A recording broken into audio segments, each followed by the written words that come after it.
जरा सोचिए क्या हो अगर इतिहास की सबसे बड़ी खोज किसी पुरानी धूल भरी किताब के पन्नों के बीच में कहीं छिपी हो।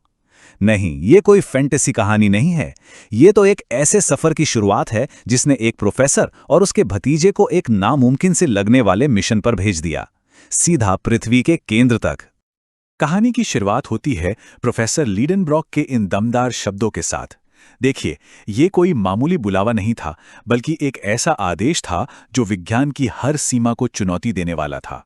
एक ऐसी यात्रा का आगाज जिसकी किसी ने कल्पना तक नहीं की थी। और यही सवाल इस पूरी कहानी की जड़ है।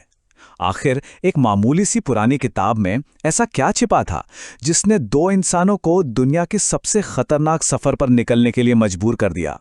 चलिए इस रहस्य से पर्दा उठाते हैं। किसी भी महान एडवेंचर के पीछे होते हैं कुछ असाधारण लोग, और इस कहानी की शुरुआत होती है एक ऐसे ही सनकी लेकिन जीनियस प्रोफेसर से। तो बात है साल 1863 की, और जगह है जर्मनी का हैम्बर्ग शहर। यहीं हमारी कहानी के दो मुख्य किरदार रहते हैं, अजीब से स्वभाव वाले प्रोफेसर ओटो लीडेनब्रॉक और उनका भतीजा एक्सेल। अब इन दोनों किरदारों में जमीन आसमान का फर्क था। एक तरफ थे प्रोफेसर लीडेनब्रॉक, एक जीनियस खनिज विज्ञानी लेकिन उतने ही बेसब्र और गुस्सैल, और दूसरी तरफ था उनका भतीजा एक्सेल, एकदम शांत, सावधान और हमेशा हिचकिचाने वाला। दुनिया को देखने का उनका नजरिया बिल्कुल अलग था, और यही टकराव इस कहानी को दिलचस्प बनाता है। और इन्हीं दो अलग अलग स्वभाव वाले लोगों की जिंदगी में एक ऐसी खोज होने वाली थी जिसकी किसी ने उम्मीद भी नहीं की थी, जो विज्ञान की दुनिया में तहलका मचाने वाली थी। सब कुछ शुरू हुआ एक रहस्यमयी चर्मपत्र से। प्रोफेसर लीडेनब्रॉक उस दिन एक पुरानी दुकान से एक किताब खरीद कर लाए, लेकिन ये कोई ऐसी वैसी किताब नहीं थी। ये 12वीं सदी की एक बहुत ही दुर्लभ आइसलैंडिक रूनिक पांडुलिपि थी, एक ऐसा खजाना जिसके लिए कोई भी इतिहासकार कुछ भी कर सकता है। पर उन्हें क्या पता था कि असली खजाना तो इसके पन्नों के अंदर छिपा है। जैसे ही प्रोफेसर उस पुरानी किताब के पन्ने पलट रहे थे, अचानक उसमें से चर्मपत्र का एक छोटा पीला सा टुकड़ा जमीन पर आ गिरा। ये एक मामूली सा हादसा लग सकता है, लेकिन यही वो पल था जिसने सब कुछ बदल दिया। उस चर्मपत्र पर अजीब से रूनिक अक्षर खुदे हुए थे। प्रोफेसर ने उन्हें समझने की पूरी कोशिश की, पर जब उन्होंने अक्षरों को ट्रांसक्राइब किया तो हाथ क्या लगा, बस कुछ बेतरतीब बेमतलब के अक्षर। ये एक पहेली थी, एक ऐसा कोड जो किसी भी तर्क से परे था। लेकिन प्रोफेसर हार मानने वालों में से नहीं थे। उन्होंने किताब को और खंगाला तो एक नाम मिला, आर्ने सुकुनोसेम। सुकुनोसेम कोई साधारण इंसान नहीं थे, वे 16वीं सदी के एक महान कीमियागर थे, एक ऐसा व्यक्ति जो रहस्यों में जीता था। प्रोफेसर को यकीन हो गया कि यह गुप्त संदेश उन्हीं का है और इसके पीछे कोई बहुत बड़ा राज छिपा है। तो पहेली तो सामने थी, लेकिन उसका हल कहीं नजर नहीं आ रहा था। और मजे की बात यह है कि इस रहस्य को प्रोफेसर की जीनियस सोच ने नहीं, बल्कि एक इत्तेफाक ने सुलझाया। एक ऐसा रहस्य जो उल्टा पढ़ने पर ही समझ में आया। तो हुआ ये कि घंटों की माथापच्ची के बाद भी जब प्रोफेसर से वो कोड नहीं टूटा, तो उनका सब्र का बांध टूट गया। वो गुस्से से आग बबूला होकर घर से बाहर निकल गए और एक्सेल को उस नामुमकिन पहेली के साथ अकेला छोड़ गए। कभी कभी सबसे बड़ी खोजें तब होती हैं जब हम कोशिश भी नहीं कर रहे होते। एक्सेल गर्मी से परेशान उसी चर्मपत्र से खुद को हवा कर रहा था। तभी एक पल के लिए जब चर्मपत्र पलटा तो उसकी नजर कुछ जाने पहचाने लैटिन शब्दों पर पड़ी।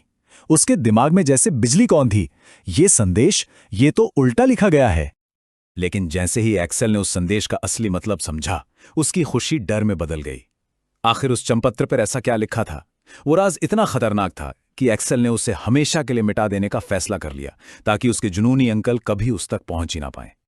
पर ऐसे राज ज्यादा देर तक छिपे नहीं रह सकते, खासकर प्रोफेसर लीडेनब्रॉक जैसे इंसान से। जब वो वापस लौटे तो एक्सेल की घबराहट ने सब कुछ साफ कर दिया, और जब सच सामने आया तो वो किसी की भी कल्पना से कहीं बढ़कर था। उस पर लिखा था एक ऐसा न्योता, एक ऐसा चैलेंज जिस पे यकीन करना मुश्किल था। साहसी यात्री, स्नेफिल्स के क्रेटर में उतरो और तुम पृथ्वी के केंद्र तक पहुंच जाओगे। आर्ने सुकुनोसेम ने दावा किया था कि वो ये सफर पूरा कर चुका है। एक भूविज्ञानी के लिए ये तो सबसे बड़ा सपना सच होने जैसा था। और यहीं पर विज्ञान और विश्वास की असली लड़ाई शुरू हुई। एक्सेल, जो तर्क पर चलता था, उसने साफ कहा कि यह नामुमकिन है। उसने दलील दी कि पृथ्वी का केंद्र पिघले हुए लावा से बना है, जहां कोई जिंदा बच ही नहीं सकता। लेकिन प्रोफेसर लीडेनब्रॉक के लिए यह सब सिर्फ थ्योरी थी। उनके हाथ में आर्ने सक्नुसेम का दस्तावेज था, एक सबूत जो हर किताबी ज्ञान से बढ़कर था। प्रोफेसर के दिमाग में बहस के लिए कोई जगह ही नहीं थी। खोज हो चुकी थी, अब बस सफर की तैयारी करनी थी, और वो भी फौरन। उनके पहले कदम अब केंद्र की ओर बढ़ने वाले थे। और प्रोफेसर लीडेनब्रॉक ने एक पल भी बर्बाद नहीं किया। जरा देखिए, 24 मई को वो संदेश मिला और उसे डिकोड किया गया, और सिर्फ 2 दिन बाद 26 मई को वो और एक्सेल अपना सामान पैक करके आइसलैंड के लिए निकल पड़े। उनकी रफ्तार उनकी बेसब्री को साफ दिखा रही थी। हफ्तों की थका देने वाली समुद्री यात्रा के बाद जब वो आइसलैंड पहुंचे तो प्रोफेसर की आंखें दूर क्षितिज पर कुछ ढूंढ रही थीं। और फिर उन्होंने इशारा किया एक बर्फ से ढके 2 चोटियों वाले पहाड़ की ओर। यही वही जगह थी जिसका जिक्र आर्ने सक्नुसेम के सदियों पुराने संदेश में था। प्रोफेसर की आवाज में एक जीत का एहसास था, जैसे उन्होंने अपनी मंजिल पाली हो। स्निफल्स, स्निफल्स। वो अपनी मंजिल के दरवाजे पर पहुंच चुके थे, पृथ्वी के केंद्र का प्रवेश द्वार। तो वो आइसलैंड पहुंच चुके हैं और उनका लक्ष्य स्नेफेल्स ज्वालामुखी ठीक उनके सामने है। लेकिन सबसे बड़ा सवाल वो अभी भी वहीं का वहीं है। क्या एक इंसान का जुनून और एक पुराना दस्तावेज विज्ञान के ठोस नियमों पर भारी पड़ सकता है, या यह एक ऐसा सफर है जिसका अंत सिर्फ बर्बादी में होगा? उनकी यात्रा अब शुरू होती है।